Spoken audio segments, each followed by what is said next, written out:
lideramos el camino de la opinión pública y buscamos que la cultura del debate alcance consensos y soluciones a los problemas de nuestro país.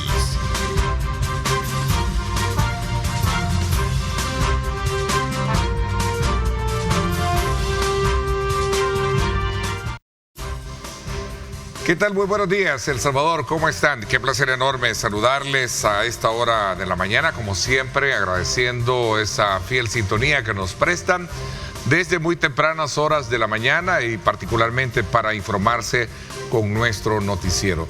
Vamos de inmediato en esta hora de la mañana, como siempre, a ofertarle análisis de temas importantes del país. Por supuesto, a continuación les presento el siguiente preámbulo que nos pone en perspectiva de las temáticas que vamos a tener en esta mañana.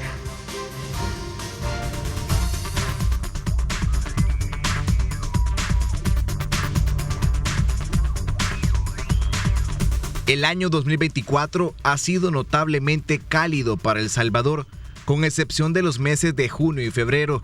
Las temperaturas han superado los promedios normales en casi todos los meses. De hecho, el mes de mayo pasado rompió récords, siendo el más cálido en 50 años, aseguran los datos del Ministerio de Medio Ambiente. La influencia del fenómeno El Niño ha jugado un papel crucial en estas temperaturas. A principios de año, El Salvador estaba bajo la influencia de diferentes fenómenos climatológicos, caracterizados por temperaturas oceánicas más altas y menos lluvias. Sin embargo, desde mayo, las temperaturas del mar han comenzado a bajar, sugiriendo una transición hacia la fase neutral. Se espera que hacia finales del 2024, las temperaturas del mar continúen enfriándose, lo que podría llevar a una fase de la Niña. Esto probablemente traerá más lluvias de lo normal en los últimos meses del año, especialmente en septiembre y octubre. Mientras el calor persiste, los salvadoreños deben prepararse para un giro en el clima con lluvias más abundantes y posibles tormentas a medida que el año avanza. Para analizar estos y otros temas, no se pierda el programa de Diálogo 21, conducido por Ernesto López. Reportó Jonathan Cortés.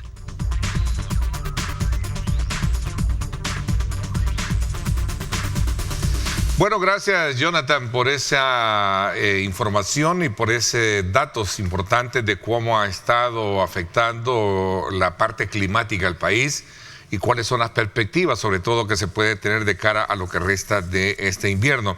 Esta mañana quiero darle la más cordial bienvenida a la licenciada Cidia Marinero. Ella es coordinadora de Clima y agrometeoróloga del Ministerio de Medio Ambiente. Tiene especialidad, máster en meteorología operativa y ciencias atmosféricas. Y también coordinadora, como decía, en el Ministerio de Medio Ambiente. Bienvenida, gracias por acompañarnos. Muy buenos días, gracias por la invitación. Y bueno, un saludo a todos los televidentes. Bueno, sin duda alguna es importante conocer cuál va a ser el estado o el comportamiento que vamos a seguir teniendo, especialmente cuando entiendo que ustedes han estado haciendo un monitoreo específico sobre el tema de las temperaturas y también del sistema de lluvia. Hay un estudio amplio de ver el comportamiento climático, ¿no? Claro, nosotros en el área de clima y agrometeorología tenemos pues una dinámica en donde día con día vamos viendo pues los registros que tienen nuestras estaciones y vamos haciendo pues estadísticas, así como también comparaciones con promedios que nosotros le llamamos normales climatológicas, y eso nos permite ver qué tan fuerte están los diferentes fenómenos, ¿verdad? Por ejemplo, las altas temperaturas, las olas de calor y el caso pues más relevante con respecto a las cantidades de lluvia que se obtienen. Ok, en el comportamiento, si queremos ver, de ese escenario, recogemos temperaturas, lluvias, ¿verdad? Sí. Estación de sequías y todos estos otros efectivamente, variables o indicadores o fenómenos. Dentro de la época lluviosa, pues hay muchas cosas que hay que monitorear, aparte de las condiciones del tiempo, que son los colegas que salen todos los días diciendo las condiciones que se esperan. Pues dentro del área de clima estamos viendo también la posibilidad de eventos extremos, llámese temporales, o incluso pues también en donde hacemos bastante énfasis es en la ocurrencia de sequías meteorológicas. Entiéndase sequía meteorológica como la ausencia o la restricción de lluvias, que da paso luego ya al otro tipo de sequías que son la agrícola, la hidrológica, pero esas ya competen pues a otras áreas. Ahora, ¿cuál ha sido lo que más a ustedes le ha llamado la atención en lo que respecta al año y todos estos, digamos, sistemas estudiados, como bien usted lo plantea? Bueno, ha sido bastante interesante ver cómo desde el año pasado las temperaturas han ido en aumento. Okay, temperaturas. Sí. 2023 se catalogó pues como el año más cálido con respecto pues a la historia. 2024 pues no se está quedando atrás. De hecho pues las temperaturas ya quedaron bastante cálidas a nivel global y hemos iniciado el 2024 con temperaturas sobre el promedio y temperaturas más altas a lo que nunca se había observado. Actualmente pues han empezado a disminuir, lo cual también ha favorecido que el fenómeno del Niño, que está muy relacionado con las temperaturas de la superficie del mar, pues vaya ya en condiciones neutrales y continúe cierto enfriamiento, y todavía hay algunas probabilidades de que la Niña aparezca para finales del mes. Ahora, este fenómeno no es normal. De hecho, creería yo que ha sido observado con cierta preocupación el tema de las temperaturas. Claro, eso es atípico. Nunca se había visto. Si nosotros vemos el registro de temperaturas históricas, incluso hay un sitio que tiene pues registro de más de 150 años, y usted puede notar la curva de 2023 sobre todas ellas, incluso muy por encima del promedio que tienen todas estas series históricas.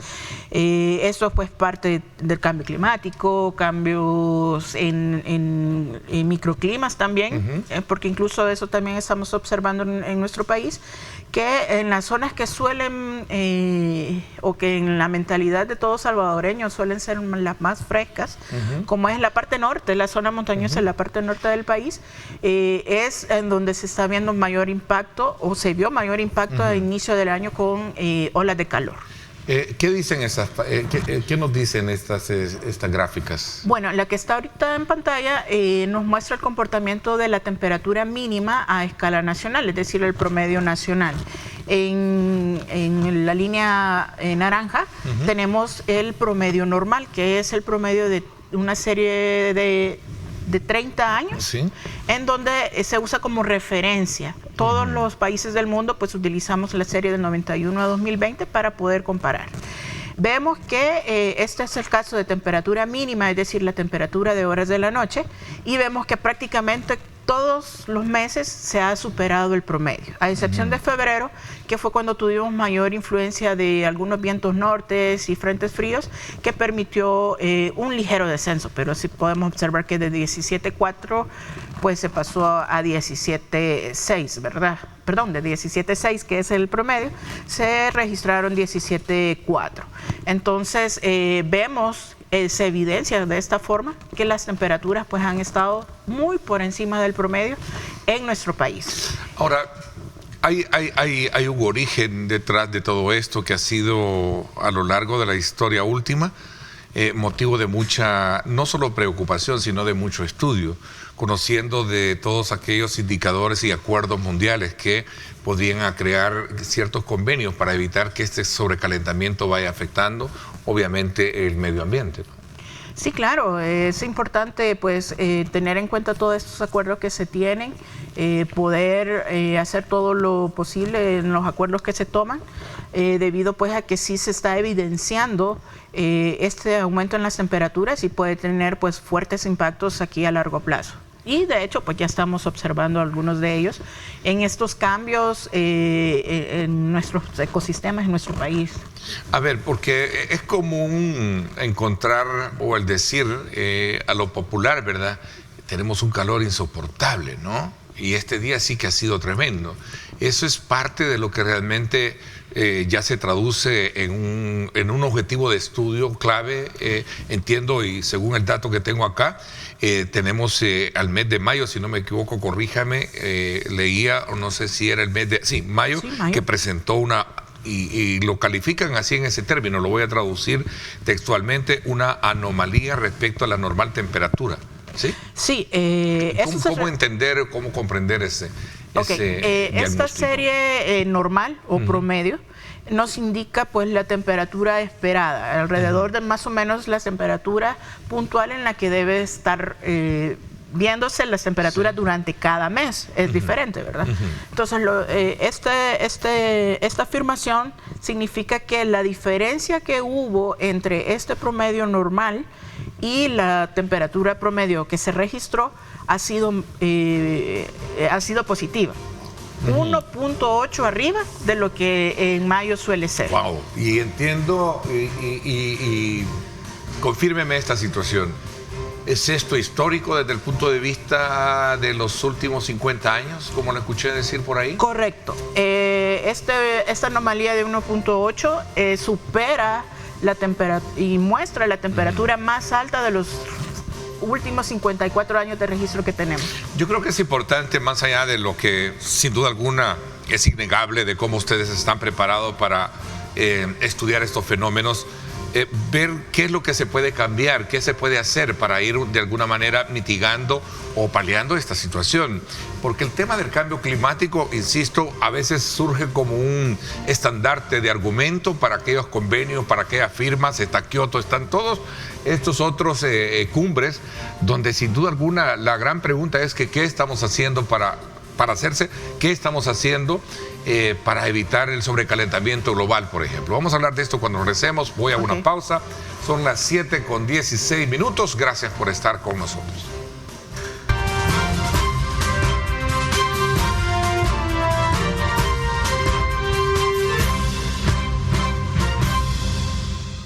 Bueno, sin duda alguna, pues ahora tenemos la oportunidad de seguir disfrutando a esta hora de la mañana un café de calidad rico, ¿verdad? Por eso, qué mejor café rico para poder disfrutar de una calidad rica de café. Continuamos nuestra conversación esta mañana precisamente con nuestra invitada, Cidia Marinero. Ella es coordinadora de Clima y de Agrometeorología del Ministerio de Medio Ambiente. Nos habíamos quedado para hablar un poco sobre, más allá de los compromisos que los países deben de adquirir, que obviamente implica situaciones a veces de cambios dentro de sus políticas estrictas en materia industrial, etcétera, etcétera. Yo creo que es importante también ver la parte cultural, que creo que nos compete a usted, me compete a mí, qué hacer por el tema de cuidar nuestros recursos y especialmente para evitar el deterioro de nuestro medio ambiente. Porque ahí tenemos a la base situaciones meteorológicas, huracanes, por ejemplo, el que tenemos hoy en día, Francine, ¿verdad? Que tenemos en el caso de México. Sí, y cuéntanos un poquito de la temporada más fuerte, que entiendo septiembre es el que más nos golpea a nosotros o a toda la región, bueno, con el tema de huracanes. Claro. Varias preguntas, varios componentes en el análisis. Sí, vamos a tratar de abarcarlas todas. Bueno, con nuestra responsabilidad, nosotros tenemos ese llamado a tener un conocimiento climático, nosotros le llamamos así, en pequeñas reuniones que tenemos con pequeños grupos de productores, agricultores, ganaderos, en donde se les hace ver que el conocimiento climático implica las repercusiones que tiene la atmósfera hacia nosotros y lo que nosotros podemos provocar hacia la atmósfera. Algunos dicen, ¿cómo, verdad? La atmósfera hacia nosotros es de repente estas tormentas fuertes que pueden generar daños en infraestructuras, en nuestras casas, los ríos. Pero nosotros también podemos tener influencia sobre estas condiciones atmosféricas en el sentido de que estamos contaminando, estamos llenando de basura nuestras calles, nuestros bosques, talando árboles o deforestando y cambiando en sí el microclima que pueda tener algunos lugares. Es parte de las razones por las que también la zona norte puede ser que se esté viendo que las olas de calor están persistiendo, no son los lugares más cálidos. Una ola de calor no es a donde está haciendo más calor, sino que donde la temperatura es más alta de lo que suele ser. Tenemos entendido que hay mucho desarrollo de turismo y viviendas en estos sectores, que quiera si no está afectando también a las temperaturas en esos países. Luego, me preguntabas acerca de la temporada de huracanes. Bueno, antes de llegar a eso, sobre el fenómeno del impacto que tenemos hoy en día, vamos a ver, tenemos ahí la imagen de Winning, ¿sí? Ahí está, ¿verdad? Que entiendo que ese es que está golpeando ahorita en este momento toda la zona de la costera. Sí. De México, queriendo golpear también Houston, creo que Texas, ¿no? Sí, correcto. Va Nueva Orleans, creo que tiene previsto que entre, ahí va hacia el norte. El sistema de manera indirecta pues sí ha causado un pequeño acercamiento de la zona de convergencia hacia nuestro país, y por eso hemos visto que hoy hemos amanecido pues muy nublados y con esas probabilidades de lluvia. Además, pues también se tuvo el paso de una onda tropical, y los remanentes de humedad pues han causado que durante la noche y madrugada en algunos sectores del país pues hayan tenido presencia de lluvias y tormentas. Vamos a seguir teniendo obviamente tormentas, porque no ha terminado entonces el invierno. No, septiembre estadísticamente es el mes más lluvioso. ¿Sí? Por lo tanto, pues sí esperamos o estamos previendo que podamos tener mayor actividad de lluvias en lo que resta del mes. Actualmente pues ha caído alrededor de 77 milímetros a escala nacional, y pues... ¿Y eso es el estándar normal de la época comparado con los años anteriores, o andamos un poquito? Estamos bastante arriba. De hecho... Hemos tenido un invierno copioso entonces. Sí, exactamente. Bueno, desde junio hasta agosto, el promedio de cada uno de los meses se superó con respecto a la normal. Para decirte que el mes de agosto cerró con lo que en la normal nos indica que cierra septiembre. Entonces llevamos como un mes y un par de días adelante con respecto a los acumulados. Pero esperamos pues que, de acuerdo a nuestras perspectivas, durante este mes podamos tener algún evento de temporal, de lluvias con características de temporal. Mantengamos la influencia de ondas tropicales sobre nuestro país, que estarán manteniendo pues esas lluvias con mayores probabilidades en horas de la tarde y horas de la noche. Eso sí, lo que hablábamos al inicio, las temperaturas altas van a continuar. Ahora, esta temporada de huracanes va a, de alguna manera, a arreciar o golpearnos. Sé que es cosa de la naturaleza, sé que puede generarse a partir de los comportamientos de temperatura, vientos, etcétera, pero sí se puede proyectar que podemos tener el asedio como siempre, y entiendo, corríjame, Cidia, septiembre es el que de mayor actividad, ¿no? Sí, si vemos la climatología de los huracanes, tiene su máximo alrededor del 14-15 de septiembre. Esto no significa que todos los sistemas que se lleguen a formar septiembre, octubre, vayan a tener influencia sobre Centroamérica, sino que es donde la atmósfera presenta mayores posibilidades de formación de estos sistemas. A principio de temporada se tenían pronosticados 25 sistemas con nombre, es decir, que llegarían a la categoría de tormenta tropical, y en la última actualización, que fue en el mes de julio, lo reducían a 23. Esto debido a que la Niña todavía no ha surgido del todo, estamos en condiciones neutrales de Lenos, y el enfriamiento se ha ido desacelerando. Entonces, al ver estas condiciones, afecta también pues al comportamiento o a lo que se espera de la temporada de huracanes y de lluvias sobre Centroamérica, y en especial sobre nuestro país. Ok, entonces uno de los factores que afecta al clima es el caso del Niño, ¿no?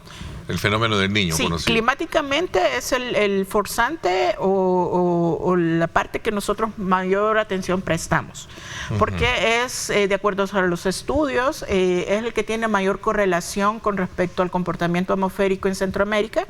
El Niño está en varias zonas, a la que nosotros le llamamos Niño 3.4, que está bien en el Pacífico Central, es la que tiene mayor correlación. Cuanto más caliente está esa zona, que está en presencia del Niño, las lluvias tienden a disminuir sobre nuestro país. ¿Y cuando es la Niña? Que es zona fría, ¿no? Las anomalías son negativas, es decir, más frío de lo que debe de estar. Entonces hay más lluvia. Hay más lluvia. Pero esa es la generalidad, sí, Ernesto, sí, porque han habido niños que han superado más el promedio. Rebeldes, ¿no? Exactamente, son como los niños humanos también. Sí. Han habido niños que han alcanzado el promedio o incluso superado, y así como también han habido niñas en donde han habido algunas sequías y ha quedado el promedio bajo. Ahora, ¿y el parte neutro cómo se puede, digamos, entender estar entre la niña y el niño? Es decir, entre lo frío y lo cálido. Sí, las condiciones pues del viento no muy acelerado, el flujo del este, que sabemos que cuando este se acelera sobre el Caribe y sobre Centroamérica, pues tiende a restringir las lluvias. En condiciones neutrales este flujo tiende a ser más ligero y no permite pues que la humedad solo vaya de paso, como decimos. También pues se tiene dentro de lo normal, dentro del promedio, que son 14, 16 sistemas de ciclones tropicales en la cuenca del Atlántico, y alrededor de 19, 20, si no me equivoco, son en el Pacífico. Ya con condiciones niño, el Atlántico se ve restringido, con menor actividad, y con las condiciones niña con mayor actividad, donde se espera pues que supere pues la climatología de ciclones. A ver, ya me hizo usted recordar mis tiempos de un poco de especialización que tuve en su momento de mi historia periodística para conocer el comportamiento bien climático. ¿Nos va a golpear más lluvias o fenómenos? Porque hoy en el Pacífico aparecen más, ¿no? Y que no era muy común tenerlo en el pasado, ¿no? Casi siempre eran estos del Atlántico. Siempre son los que causan mayor influencia sobre nuestro país o mayores impactos, estos que se forman en la cuenca del Atlántico, especialmente los que entran en el área del Caribe, y no digamos los que entran sobre territorio centroamericano. Los del Pacífico, es poca la influencia que podemos observar. Sin embargo, si estos logran desarrollarse de manera rápida al sur de las costas de Centroamérica, es cuando tenemos influencias de esos sistemas.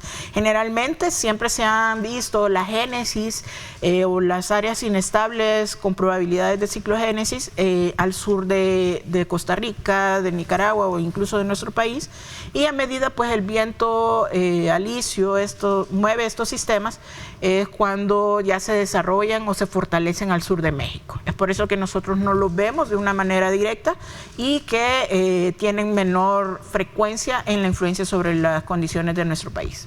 Ahora, tenemos la oportunidad entonces de poder comprender que estos fenómenos o que este septiembre vamos a estar siempre, digamos, como directamente impactados, pero también de alguna manera no van a ser fuertes.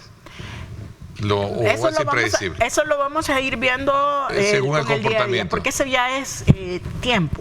Eso ya lo vamos viendo día con día. Lo que yo estaba mencionando, pues es parte de la climatología, de lo que se espera, ¿verdad? Del comportamiento como tal. Además, yo siempre he tratado la manera de hacer ver lo que en su momento a uno le enseñan. Los pronósticos por algo son pronósticos, son posibilidades, ¿no? Así es. Y que todo va a depender de variables como en el caso de temperaturas, vientos, de la forma en cómo puede impactar en una región, como también puede disiparse, ¿no? Exactamente. Por algo así. Correcto. Qué bueno, todavía me recuerdo entonces. Muy bien. Vamos a ver, hay una pregunta por ahí que dice, entonces, ¿se puede hablar de una influencia directa de la niña hasta el próximo año?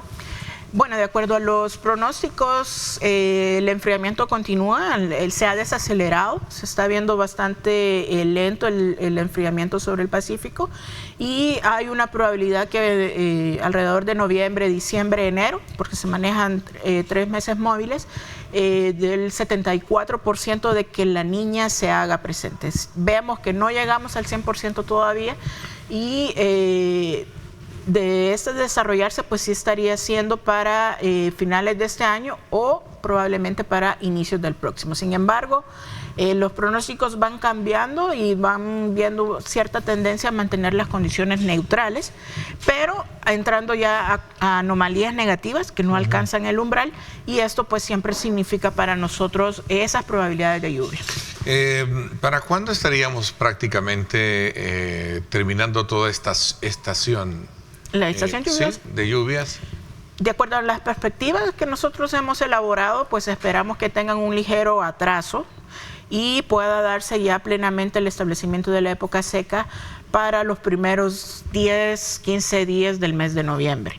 No descartamos que podamos tener algún pequeño evento durante octubre asociado pues a alguno de estos sistemas ciclónicos que puedan acercarse al área centroamericana y esto pues permitir que pueda alargarse un poco la época de lluvias. Ok, ¿podría esperarse entonces algún fenómeno atípico en esta parte? Me dice que hay una pausa y regresamos con las conclusiones. De acuerdo.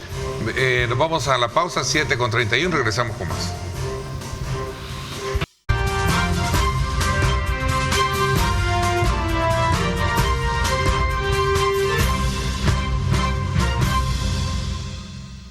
Bien, muchísimas gracias por estar con nosotros. A ver, una última pregunta a manera de conclusión que sumaría que cómo ha evolucionado también la capacidad de predicciones y monitoreos para en nuestro país. Es decir, tenemos una muy buena capacidad para poder estarlos monitoreando. Y el fenómeno atípico que sí vamos a tener de cara a lo que resta este invierno. Bueno, efectivamente, el Observatorio de Amenazas y Recursos Naturales pues se ha visto fortalecido en los últimos años. Tenemos profesionales en meteorología pues que están bastante dedicados y bastante enfocados pues en brindar a la población la información más precisa. Vemos que hemos aumentado en cierta forma los pronosticadores que éramos al principio. Esa capacidad humana de especialistas. Correcto, ¿no? Así como también pues nos hemos visto fortalecidos en herramientas, en capacitaciones, en tecnología y todo esto, ¿no? Exactamente. Tenemos pues las herramientas de radar, de satélite que nos permiten pues tener un monitoreo más en tiempo real y así como también herramientas que nos permitan estadísticamente ver los datos, recuperarlos, limpiarlos, darles una calidad como para poder hacer ese tipo de referencias o comparaciones de las que hablábamos al principio. Ok, bueno, atípico vamos a esperar a cómo sea el comportamiento de... Claro, atípico en el sentido de que no es algo que se dé todos los días, ¿verdad? Pero sí en el mes de septiembre suele haber algún sistema o algunas lluvias de temporal. Ok, gracias por habernos acompañado. Muy interesante la actualización de estos datos que sin duda alguna a todos nos afectan, ¿no? Claro, para servirles. Gracias, gracias Ida, le agradezco mucho. Buen día. ¿Cómo está el tema de las pensiones en el país? Quédese conmigo, vamos a hablar con Patricio sobre este tema. Patricio Pineda, experto en el tema de pensiones. Vamos a hablar acerca de cómo se ha gestionado una adecuada, digamos, administración en esta materia. Y cuáles son las garantías que hay. Vamos a la pausa y regresamos.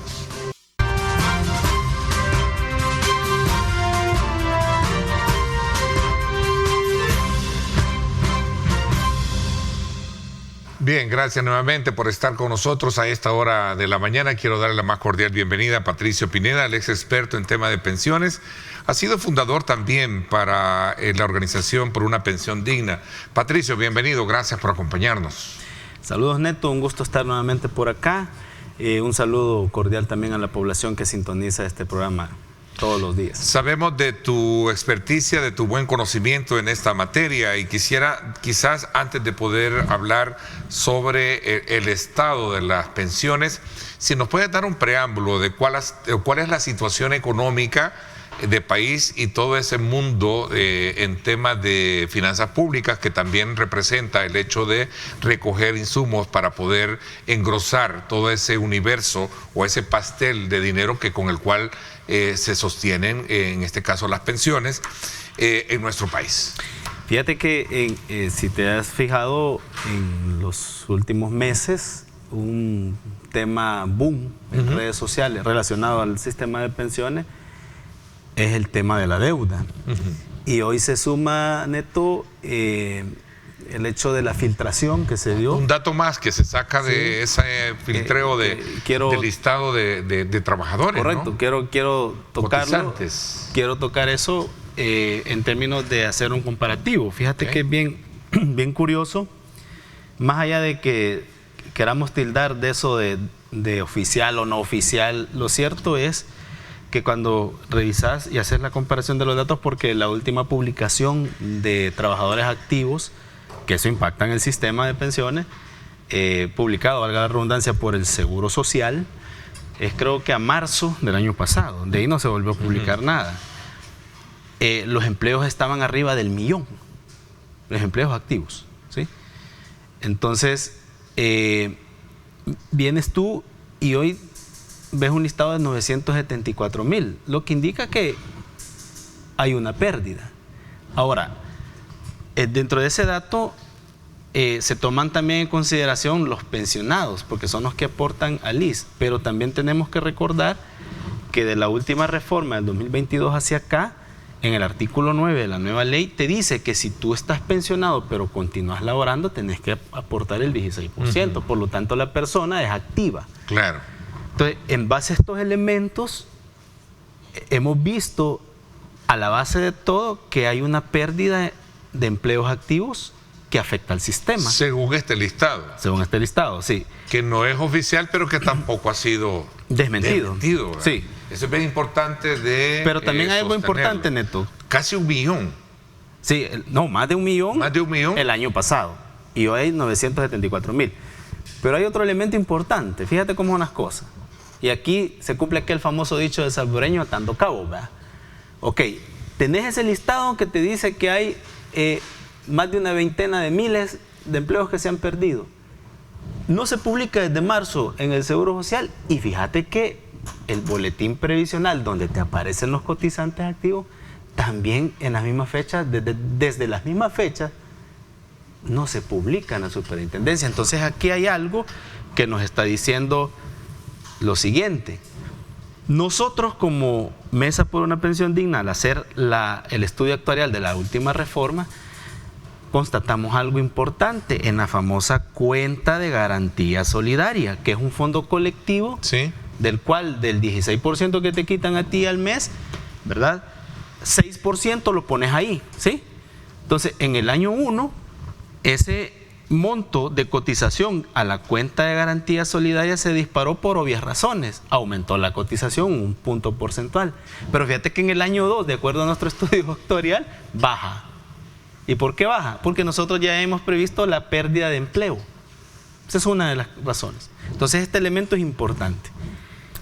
Esto se suma, para responder a tu pregunta concreta, Neto, al otro tema, boom, dentro del sistema de pensiones de cara a la población, como lo es el aumento de la deuda previsional, que está en términos de finanzas públicas no solamente amenazando la sostenibilidad de las finanzas que maneja papá Estado o papá Gobierno, sino que especialmente amenazando la salud y la sostenibilidad de las finanzas. Ahí está, cabal, el cuadrito, muy bien. Fíjate que ese cuadrito que está viendo la población ahorita se divide en dos partes. Los certificados de obligación previsional, que de acuerdo al decreto 616 son las nuevas emisiones, de enero hacia acá, aunque estén registrados a partir de abril, nada más de 2023 hacia acá, y la deuda anterior, que esos que se llaman certificados de financiamiento de transición vinieron a sustituir los famosos CIP, certificados de inversión previsional. Y son de financiamiento de transición, para que entiendan ese concepto de la población, es porque durante 4 años, neto, no te pagan ni capital ni intereses de esa cantidad. No puede ser. Bueno, veámoslo desde el punto de vista que tú lo estás planteando. ¿Qué es lo que nutre ese pastel de pensiones? Es la cantidad o la generación de empleo. Sí. Si tú me prevés que en este informe, que no es oficial, pero que no ha sido desmentido, que ha habido una baja en el tema de... Entonces también tiene que ver. Esto impacta. Y fíjate que esos 10.185 millones que se ven ahí... Veamos de nuevo el cuadro, por favor, producción. Para que se hagan una idea. Ok. Tenés que multiplicar esos 10.000 por 28%, ¿verdad? Y ahí te va a dar un dato arriba de 2.000 millones, que es lo que ha perdido el fondo. ¿Ya? Para traducir eso a cada cuenta individual, el resultado de multiplicar 10.185.90 millones por el 28%, ¿verdad? Te da cierta cifra. Esa cifra que te da como resultado la dividís entre 852.000 cuentas individuales activas. Te da una pérdida de valor de $3.000 en cada cuenta. Un poquito más. Esos son los números. Eso nosotros, neto... ¿Qué dicen esos números para aquel televidente aquel pensionado y aquel que a lo mejor se quiera pensionar estar escuchando tus palabras esta mañana? Que esos $3,000 no los tiene en su cuenta individual y le van a hacer falta en su monto, en su cálculo de pensión. Así de fácil. Ya. Nosotros esto lo advertimos. Bueno, además aquí estuve creo que el año pasado, sí, y dimos esos números, Neto. El problema fundamental está en que se tomaron ciertas decisiones sin consultar previamente a quienes debían de haber consultado. Y no estoy refiriéndome únicamente a quienes técnicamente manejan esto, sino que a los cotizantes del sistema. A eso voy. Pero eso ha sido historia, no es de extrañarse, ¿no? Claro. Seguimos cometiendo el agravio a los dueños que somos nosotros, tú, yo, Toyota, digamos todo el mundo, como decimos a buen salvadoreño. Correcto. ¿Verdad? Ser los dueños de nuestra propia pensión. Y entonces, ¿quién toma decisiones al final? No somos nosotros, no nos consultan, ¿no? Exacto. Y perdonen que me pongan en ese plano, pero la verdad que trato la manera de ser un poco coherente con lo que estamos hablando, claro, para entender mejor. Pero fíjate también, Neto, no lo consultaron y ese fue el tema. Exacto, eso es lo que yo siempre he señalado, que tenemos como esa célula cancerígena, ¿verdad? Que nos está haciendo metástasis. Porque si no superamos esa barrera de vernos como enemigos por el simple hecho de pensar diferente, este problema son números oficiales los que están ahí. Lo que pasa es que no te van a dar la interpretación de esos números, vea, el análisis de esos números, porque sencillamente o no lo tienen o no lo quieren hacer. Entonces nos toca a otros hacerlo. Y el tiempo siempre nos ha dado la razón. Es más, esos 10.185 millones que acaba de ver la población implica un aumento del 420% de deuda respecto al último dato del año 2022. ¿Por qué? Solo de el registro que tiene el BCR en ese cuadro hacia acá, se han emitido más de 1.700 millones de esos famosos certificados de obligación previsional, cuando el costo real, en todo el tiempo que estamos mencionando, al mes de julio que están ahí registrados, estamos hablando de una cantidad más o menos de 850 millones. El costo real. Y se han emitido 1.700. Te voy a hacer una pregunta que creo que se la estaría haciendo. ¿Están garantizadas mis pensiones? En este contexto, tenés garantizada la pensión, pero no tenés garantizada una pensión que te permita vivir dignamente retirado. ¿Ya? Esos 10.000 y pico millones que ahí acaba de ver la población, mi mensaje es para los que tienen 20, 30 y 40 años al 10 de septiembre de 2024. 10 de septiembre tenemos, ¿verdad? Que somos muchos. Somos muchos. Sí, ¿verdad? ¿Sabes qué significan esos 10.000 y pico millones, Neto? A ver, dime. Que aquel que tenga un salario X, Y, Z, ¿verdad? Y dentro de 20, 25 años se vaya a querer retirar, le toca máximo el 19% de ese salario. ¿Él? 19% máximo. Esa es la realidad. Hazme un número X por $1,000. Por $1,000. Tenés $1,000. Cotizás 25 años. ¿Qué es lo mínimo que te pide la ley? ¿Cuánto es el 19% de $1,000? 190. ¿Sí? Esa sería la cuota. Ese sería el cálculo de su pensión. De pensión, perdón. Sí, ese es su cálculo de pensión. Claro, nadie puede quedar abajo de la mínima. ¿Quién pone el resto para los 304? El solidario, el fondo. ¿Sí? Ahí está la insostenibilidad. El fondo solidario. Ahí está la insostenibilidad de la que nosotros siempre hemos hablado. Entonces, este tema, Neto, lleva a ser responsables en el sentido de que, ok, tenemos que decir la verdad, criticar y todo, pero también traer de la mano propuestas. ¿Cuáles son las propuestas? Qué bueno porque iba a preguntarte esto. Mira, si bien es cierto, así como tú has sido un experto, a quien hemos consultado por este lado, siempre hemos buscado la otra versión de los administradores de pensiones en la parte privada. los hemos invitado a Asafondo para que nos vengan a dar su punto de vista, porque esa es la responsabilidad de un medio, de este servidor como periodista, traer las dos versiones. Pero tú en lo particular, cuando haces un señalamiento, una crítica de esa naturaleza, pero también cargas por ahí una propuesta. ¿Cuál es la propuesta? Sí, bueno, ahorita para no quitarte mucho tiempo, las voy a lanzar rápidamente. La primera de ellas ya está, de hecho la llevamos a Casa Presidencial el 27 de enero del año pasado. No sé por qué ni siquiera la sometieron a análisis para ver si estábamos en lo correcto o no. De hecho, yo hice varias veces el reto público para que hiciéramos un comparativo actuarial entre la gente de ellos y lo que nosotros tenemos. No ha pasado, pero es así. Tenés que modificar la fórmula de cálculo neto, ¿verdad?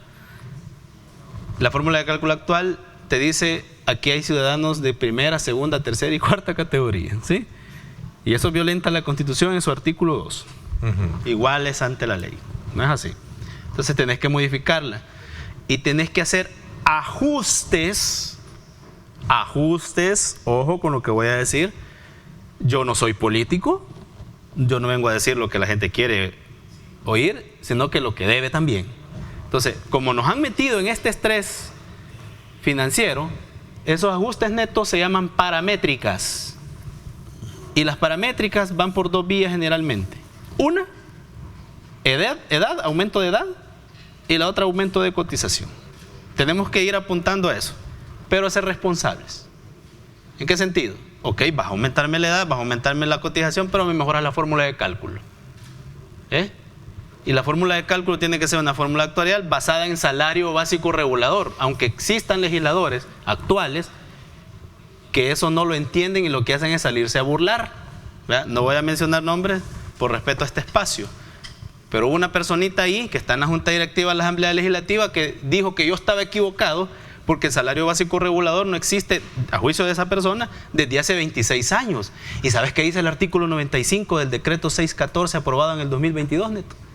El título del artículo 95 que esa personita aprobó se llama salario básico regulador. ¿Cómo no existe desde 26 años? Okay. Entonces, esa es la primera. Segunda, ¿no les parece, porque este servidor lo consideran del frente, de arena, de donde crea, en la imaginación de ellos que yo soy, ¿verdad? Y les caigo mal por eso, y también por decirles la verdad en su cara? Vaya, aquí van otras dos, sencillas. Propuestas. Propuestas, sí. Y es reto para el país. Hey. Primera, no nos quieren solucionar ese problema que acabamos de ver en el cuadrito en pantalla.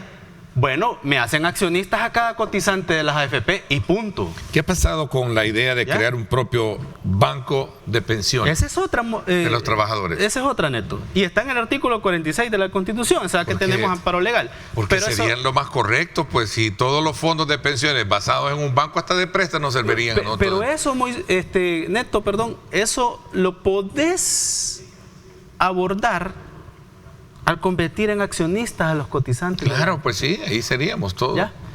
¿Por qué? Con interés compuesto, por ejemplo. Nos están prometiendo un 7%, dejémoslo al 7%. Metés la cotización, engrosás tu fondo por un lado, pero como esa cotización paga una comisión que también tú la vas a devengar como accionista, al final tenés del año un dividendo que va a sumarse a esto. Si lo clavan, perdón el término, a lo popular, con altos intereses por un crédito en lo particular, entonces, ¿por qué no hacerlo en un propio banco donde si te suben siempre va a quedar para el mismo fondo de pensiones? ¿Qué es lo bonito de esta propuesta que estoy mencionando? Perdón. Tú acabas de mencionar a Asafondos, preocupados ellos por mantener el negocio. Pues con esta propuesta se mantiene el negocio. ¿Cuál es la diferencia? ¿Cuál es la diferencia? Aquí es la parte que ellos no les gusta. Que el pastel ya no solo se lo comen un grupito, se lo comen todos. Pero pones que en un dado caso una figura de un banco de los trabajadores o banco de pensiones sean incluso administrados o sean actores ellos. Por supuesto. Por eso estoy diciendo, nos convierten en accionistas a los que cotizamos a la AFP. Y el pastel lo comemos todos. Todos. ¿Y cuál es el problema? Esa es tu propuesta. Sí. Perdón, estoy traduciendo un poquito. Segunda. Pero aquí viene una tercera. Vaya. No les parece ni la primera ni la segunda, aquí va la tercera. Ese problema que vimos en la pantalla se llama estafa. En términos concretos, Neto, es estafa. ¿Por qué? Durante 4 años no te van a pagar ni capital ni intereses, porque a espalda de los trabajadores, los dos actores que han sido los ganadores han negociado un canje de deuda donde se autorrecetan una permuta de 4 años y el trabajador pierde capital e intereses durante esos 4 años, incluso confesado por las mismas AFPs. Ellos sacaron un tuit el año pasado, o este año, creo que fue a inicio de este año, ahí por el mes de marzo, donde en efecto confesaban que habían negociado ese canje. Bien, por haber hecho eso,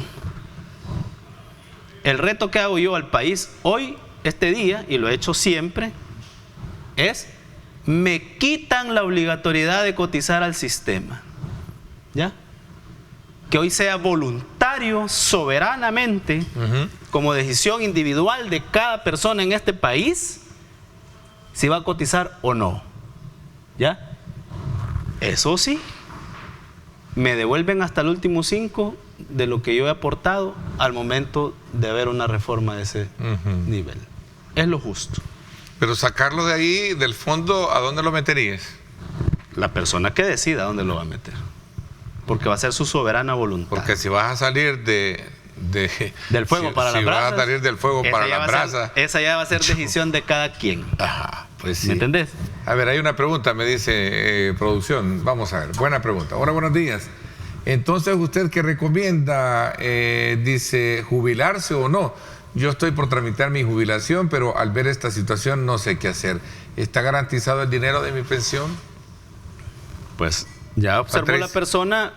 Mi recomendación es, si usted nació antes de el 15 de abril de 1962, siga el proceso, vea el cálculo final y observe si el monto de pensión compensa o no lo que usted necesita. No firme la resolución, si no está de acuerdo no la firma, punto. ¿Verdad?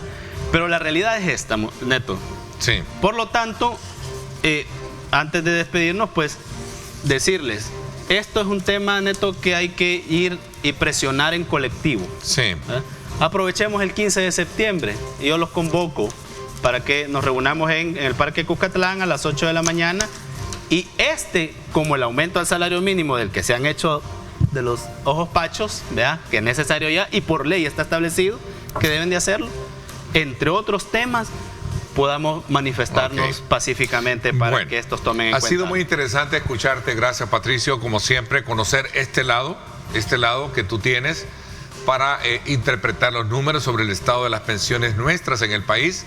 Vamos a dejar abierto el espacio también para que Asafondos venga y dé sus puntos de vista con relación a lo que hemos conversado. Y aquí podemos estar con Asafondos, Neto. Sí, ¿de verdad? Sí, ¿Tú no tienes problema de poder conversar con ellos? Novelino, lo conozco. Ah, conoces, sí. Un saludo muy especial para Saludos al ingeniero René Bueno, Novelino. te agradezco mucho, sí, un saludo para el ingeniero Novelino. Bueno, gracias, te agradezco y aprovecho invitar a nuestros televidentes para que acompañen a Julio Valdivieso esta noche a las 8 por Canal 21, Pulso Ciudadano, tendrá como invitados a Tania Pastor y Carlos Araujo. No se pierda interesantes puntos de vista con relación a los temas del país. No se pierda Pulso Ciudadano con Julio Valdivieso esta noche por Canal 21 y Canal 19. Gracias, pásenla bien y como siempre recuerden lo más importante, amar a Dios sobre todas las cosas. Lideramos el camino de la opinión pública y buscamos que la cultura del debate alcance consensos y soluciones a los problemas de nuestro país.